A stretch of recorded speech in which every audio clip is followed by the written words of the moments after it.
In this video, we're going to be doing a Unit 8 Fluids FRQ. So let's say a large open tank is filled with density rho. A small horizontal pipe is attached to the side of the tank at depth h below the surface.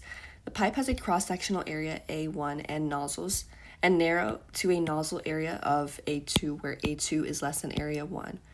Water exits horizontally from the nozzle.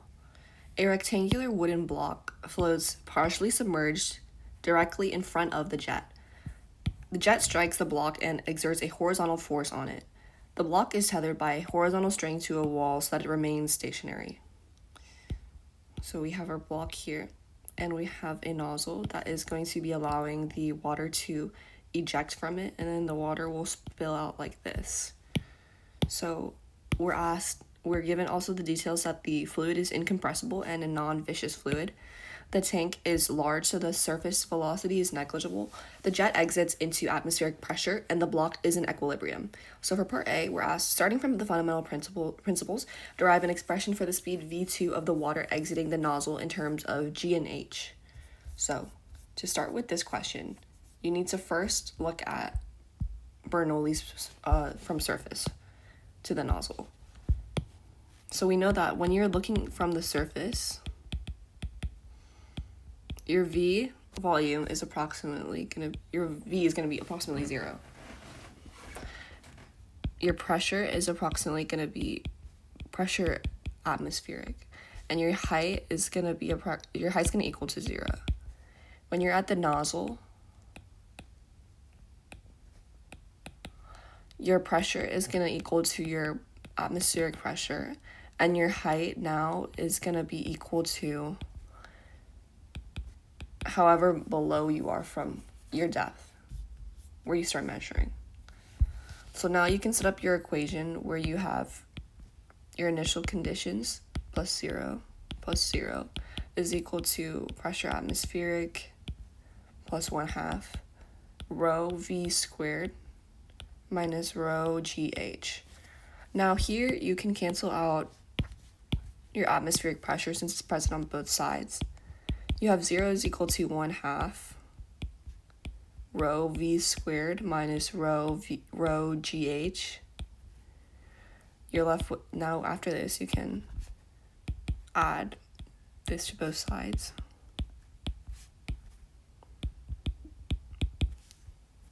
You have 1/2 rho v squared, and you can isolate, we want v(c) squared, so we'll multiply both sides by 2.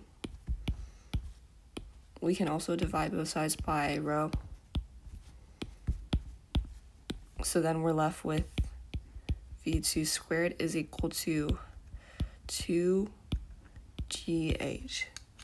Then you just take the square root of both sides, and we're left with our speed formula that we've seen many times.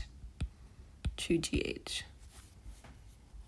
So now, for part B, we're asked, derive an expression for the magnitude of a horizontal force exerted by the water on the jet on the block in terms of rho, area 2, g, and h.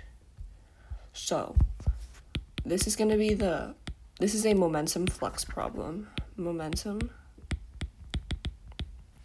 flux. So first we have to look at the mass flow rate.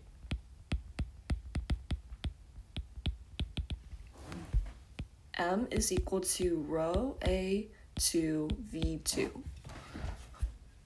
And your force is equal to the rate of your momentum change.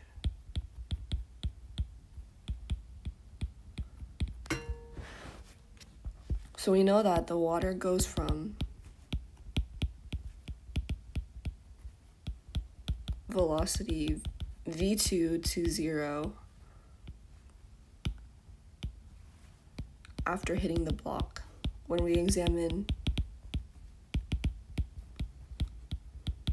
the conditions that we're at the surface versus at the nozzle as well. So we know that the force is equal to mv2, and we can write this with F is equal to rho A2 V2 times our V2, substitute in there. So our force is equal to rho A2 V2 squared. Multiply those two. Now we also have our V2 expression that we just found over there, which is 2GH. So you can take your V2 and substitute it in, and you're going to get F is equal to 2 times rho A2GH.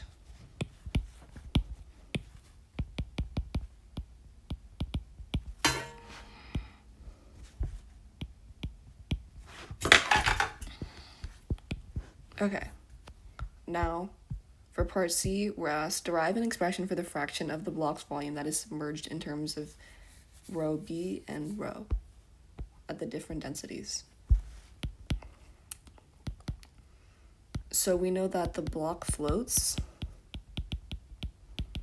and we're finding fraction submerged.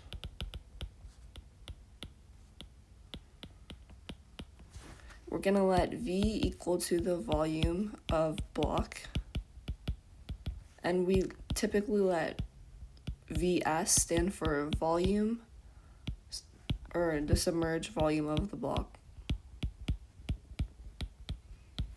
So let's say we have our vertical equilibrium. This means that our buoyant force is at a state where it's equal to our weight, which means that it's no longer going to be pulled down or pulled up. So then we can replace both sides with rho, G volume submerged, and rho buoyant gravity volume. So now we're going to solve for volume submerged. This is a rho.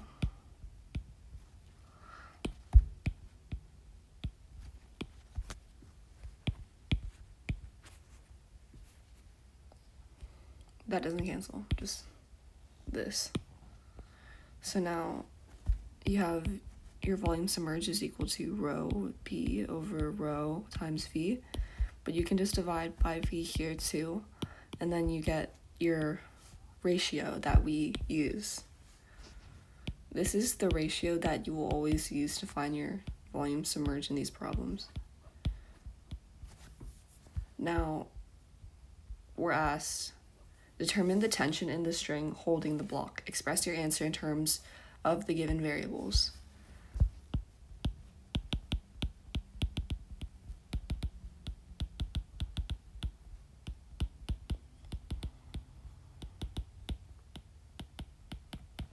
So we know that the tension is going to be holding the block against the wall horizontally because this is our setup. The block is being held against the left wall in our image, so we can say that we have horizontal equilibrium. So we're going to say the tension is equal to the force of the jet. And in part B, we know that the force of the jet is that, so we can set that equal.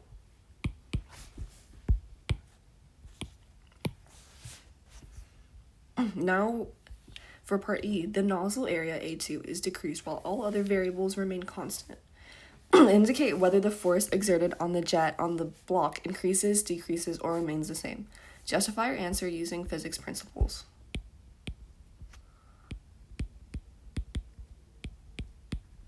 Area of nozzle decreases. Force on block becomes what?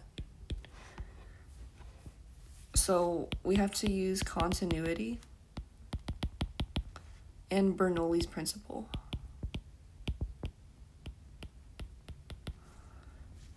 Continuity states that area 1 V1 is equal to area 2 V2. But we also have Torricelli's law.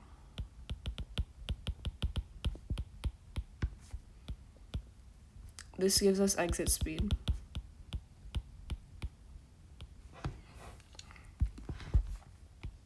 And that depends on height.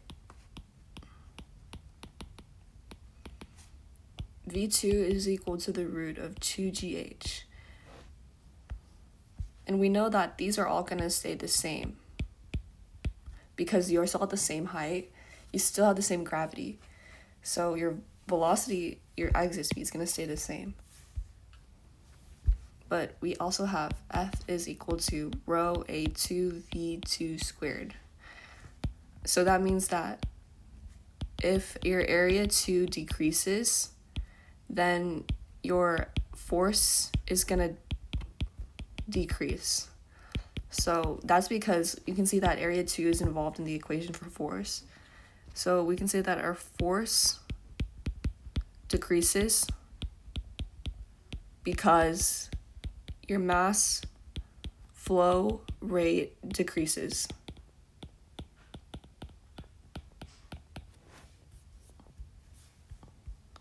Now we're asked for part F, the string is cut, allowing the block to move freely. So this is our setup.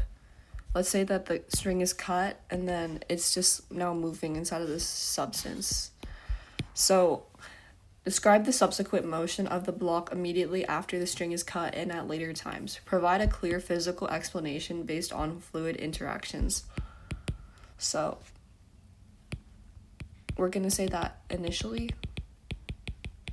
force from jet moves block forward, and then as the block moves away, that means that less water hits, so that means your force decreases. So eventually you're gonna end up with no force and will be exerted, and the block slows due to drag.